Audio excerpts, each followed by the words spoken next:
Hi friends, வணக்கம் and welcome to எங்கள் வீட்டு சமையல். நம்ம இன்றைக்கி வந்து சுவையான சத்தான கம்பு அடை எப்படி செய்யணுன்றது தான் பார்க்க போகிறோம். வாங்க வீடியோக்குள்ளே போகலாம். இந்த வீடியோவில் மில்லட்ஸை வச்சு ஒரு ஹெல்த்தியான பிரேக்ஃபாஸ்ட் ரெசிபி தான் செய்ய போகிறோம். அதாவது கம்பு அடை. எப்பயுமே பார்த்திங்கன்னா மில்லட்ஸில் வந்து கால்சியம், அயன் சத்தெல்லாம் நிறையா இருக்கும். அதனால் நம்ம அடிக்கடி நம்ம உணவில் சேர்த்துக்கொள்ளணும். இந்த மில்லட்ஸை வச்சு நிறையா ரெசிபி நாங்கள் செஞ்சுருக்கோம். இதில் இந்த கம்பு அடை எப்படி செய்கிறதுன்னு பார்ப்போம் வாங்க.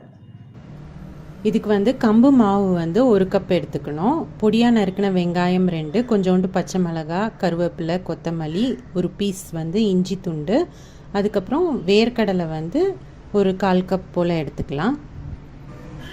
இப்போ ஒரு பேனில் வந்து நம்ம தேவையான அளவுக்கு எண்ணெய் விட்டுக்கலாம். எண்ணெய் விட்டுட்டு எண்ணெய் சூடானோன்னே கடுகு, உளுத்தம் பருப்பு போட்டு நம்ம தாளிச்சுக்குவோம்.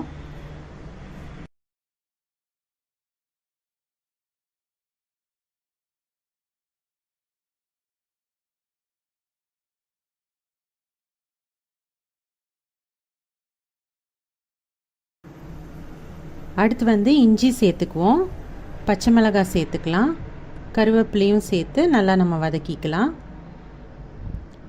இது எல்லாம் நல்லா வதங்கின பிறகு நம்ம வெட்டி வச்சுருக்க 2 வெங்காயத்தையும் சேர்த்து நல்லா வதக்கிக்குவோம்.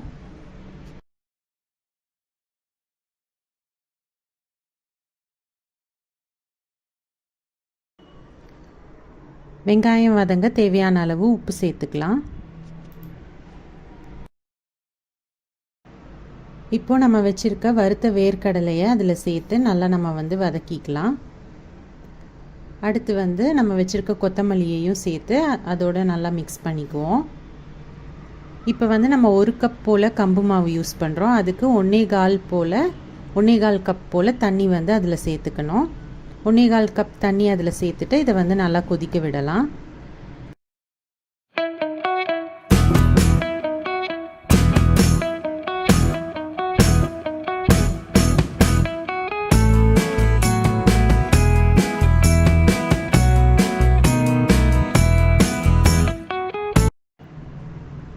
இது வந்து நல்லா கொதித்த பிறகு நம்ம வந்து அடுப்பை சிம்மில் வச்சுருவோம்.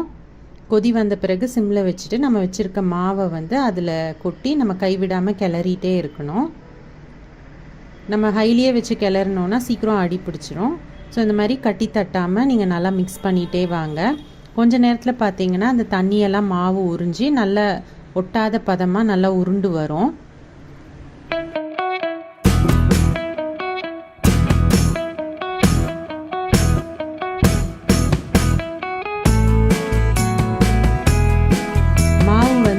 வெந்து கையில் வந்து ஒட்டாத பதத்துக்கு வரும். அந்த டைம் வந்து நம்ம அடுப்பை அணைச்சிடலாம்.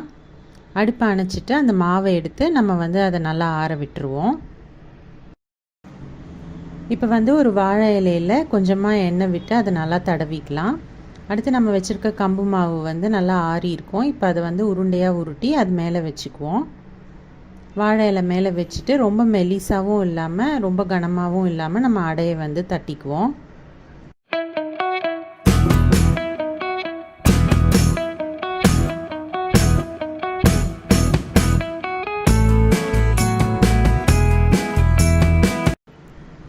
தோசைக்கல் வந்து நல்லா சூடான பிறகு மேலே எண்ணெய் தடவிக்குவோம். எண்ணெய் தடவிட்டு நம்ம வச்சுருக்க அந்த அடையை வந்து அதில் அப்படியே வந்து கவுத்திக்கலாம். நம்ம கவுத்திட்டு நம்ம அந்த இலையை அப்படியே மெதுவாக எடுத்துடலாம்.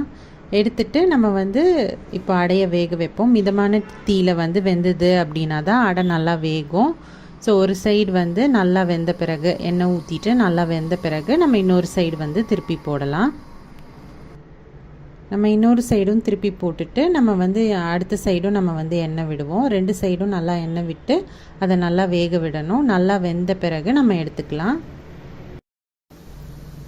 சுவையான கம்பு அடை வந்து சூப்பராக தயாராகிடுச்சு. இதுக்கு வந்து நம்ம தேங்காய் சட்னி தொட்டு சாப்பிட்டோம் அப்படின்னா ரொம்ப சுவையாக இருக்கும். ஸோ இந்த ரெசிபி வந்து உங்களுக்கு பிடிச்சிருந்தது அப்படின்னா நீங்கள் இதை லைக் பண்ணுங்கள், ஷேர் பண்ணுங்கள், சப்ஸ்கிரைப் பண்ணுங்கள், மறக்காமல் பெல் பட்டனையும் டேப் பண்ணுங்கள். அப்போ தான் எங்களோட ரெகுலர் அப்டேட்ஸ் உங்களுக்கு வந்து சேரும். தேங்க்யூ.